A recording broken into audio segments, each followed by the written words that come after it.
Hi and welcome. This is the 8th video in our video series about Google activities, and today we are going to cover Google Docs. So for Google Docs, we're actually going to need another connection.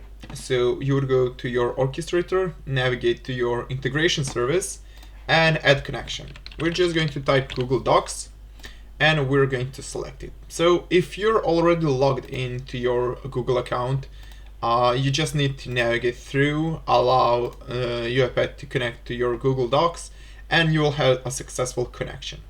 So initially, you can see that this folder doesn't have any documents, and these are the activities that we have on our disposals. So for now, there are no triggers for Google Documents, and I don't know if that is the same for the Google Docs connection. Let's check Google Docs. Maybe there are some triggers. Okay, cool. So essentially, like, these triggers are activity triggers that you can put in your automation, but these triggers are triggers from integration service, and I think that they're not matching. So obviously they're not matching, because you can see it in here that we have a lot of triggers from which our automation can start, which is cool. Okay, so let's start from the beginning. Create document. So for the create document, it's actually going to need our Google Drive connection. In here we have a folder. So if you watched my previous video, you would know that for Google Drive, we can put in the ID of the folder, and we can put in the document our Google document created from UiPath. And of course the ID of the document. Let's say create doc output, and let's log that out as well. So we're going to use let's take info. This is create document output. We're searching for ID, so we have creation date, extension, full name, ID. ID is something that we will need. So let's run this automation and let's see how it's going to run. So essentially, you can see that this document was created. It's our document that was mentioned, right? So our document created from UiPath, and you can see that we have an ID of the document, and that ID is matching the ID from here. So essentially, like, you can always go here into the folder location and grab the document. So you can use that ID to actually create the document, and you can see that I have enabled Gemini, so yeah, we can use that.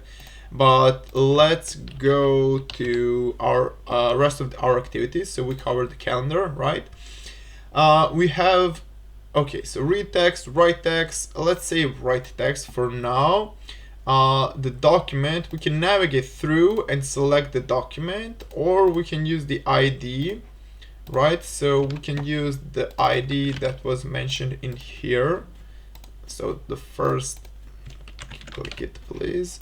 We're going to comment out the first activity because we already showcased how that is working. And now let's say that beginning of the document. So normal text, title, subtitle. Let's create a title first, right? This is the title, beginning of the document, and then let's create something else. Let's say we want heading 1. This is heading 1, beginning of the document, end of the document, beginning of the section. So I'm not sure if we should use beginning of the document. Let's keep that and let's see how the automation is going to work, because I'm not sure for myself. What did I click? So did I change? No, I'm not sure how this is going to work. And then at the end, let's try adding some, this is some random text, or hi, my name is Slim Shady. Let's use that, and let's see beginning of a section. And section, I guess that we can use a variable section, open expression editor, string. Yeah, I'm not entirely sure how this works, but let's use beginning of the document, and let's just see how it's going to work. Because I'm interested, like, if it will know that we have a header, the resource what was not found. document URL. Maybe this one is the problem variable. Did I copy? Oh, sorry, I didn't copy it. So make sure if you're copying, make sure that you're copying the whole document ID. And I love when something like this happens.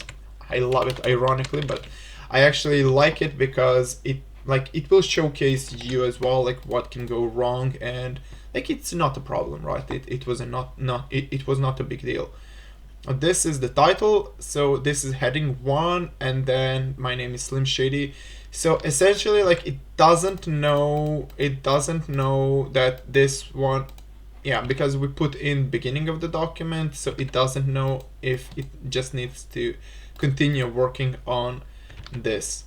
So essentially, like if you want, you can beginning of a section, ending of a section, but I'm not entirely sure how to create a section, in Google Doc. Let's ask Gemini. And let's see if, so essentially like then we would have to, so there are two ways using document outline and using section breaks. You can insert formatting options, inserting the link. Okay, maybe I'll get back to this. I'll get back to this topic because it's really interesting for me and I like it will be useful. Let's go and let's so read the text. We'll read what we have, right? So if we select all text, let's write hi, my name is Slim Shady. Let's type that text. It's saving automatically.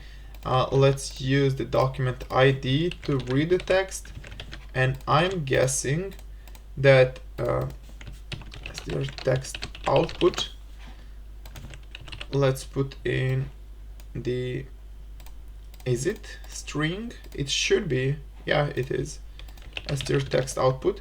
So we have different, a single section, and then it's asked us for a section, and then we have all text. So let's do this. Let's read the whole text for now and just showcase, and we'll get back to the section part a little bit later on.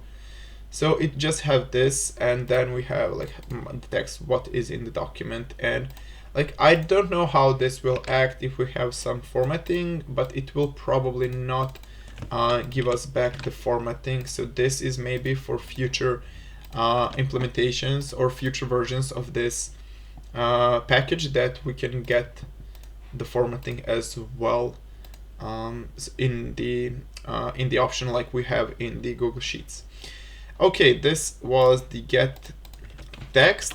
Let's use the, okay, so write text, normal text, heading. Okay, we tested this one, sorry. Now we have the find and replace text, which is cool. So let's use the same ID and let's find Slim and let's replace it with Eminem, right? Match case, no, all occurrences. So essentially, like you can select if you want to change it all, just the one or all of them, and we can match the case. I think that these are like, this is cool. And look how it works. I think that it will essentially like write down the information. Yeah, so how it works, it writes down at the end of the string and then it deletes the string. So it has some logic to it as well. And now let's test out the fill document template. So this is actually maybe the coolest one. We can just grab the document ID, place it in here, and now you can see that. Let's delete this one, or let's comment out that one. Maybe sometimes later, like we can get back to this. So the symbol, you have like different symbols that it can detect. Let's keep this one. And essentially, like if you're creating a document template, you have to put your placeholders in this symbol or between these symbols, and then the bot will be smart enough to replace it. So let's say that we put in this here and we call it first name, right? And then let's call this last name. and let's unbold it just in case. Let's unbold it just in case. And now we have first name and last name. And now it will ask us what are the fields. So our fields are first name and last name. So first name, let's replace it with my name. And then let's use the last name, and then let's replace it with my last name, right? So let's run this automation, and let's see if it will work. So it should replace all of them. So it's replacing the special letters as well. So if you have a template, if you have an SOP, or if you have a PDD, you can create like your template, and then you can put in those curly brackets.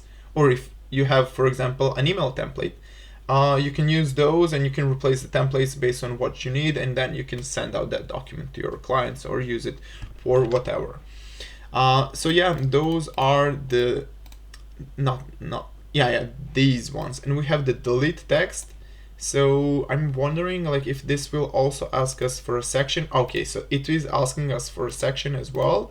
It's asking for the delete option, and let's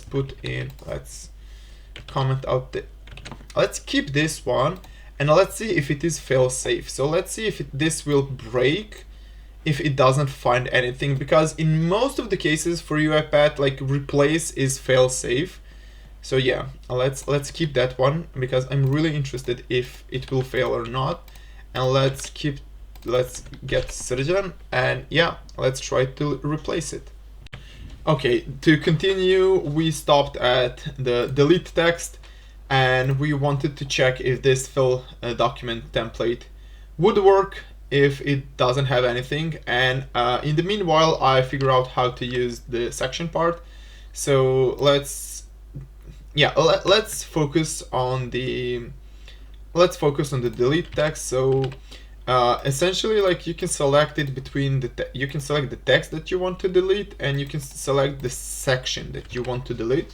So let's say that we want to delete the data from section 2, and like this is essentially like section 3, and if you want this, you just need to be a section, you just need to mark it as heading, so it will work like that. So let's keep that section 3, and then let's say that we wanted to delete the data from section 2. So essentially, like, what this will do is it will delete all the data in that section. It will not delete the section itself, but it will delete the data in that section. So you saw that data that was in here was deleted. Okay. And now, and this one, yeah, we didn't test this one, and we can test them with these two as well. So let's say that, okay, let me showcase you how this is working. So if you want to like create a document from the beginning, you can modify it. You can like use these options, and let's say that we want to write a text. We want to write it as a heading, and we want to write it at the end of the section. So because now we have 4, we want to write it as like section. We have 3 sections, and this is the 4th one.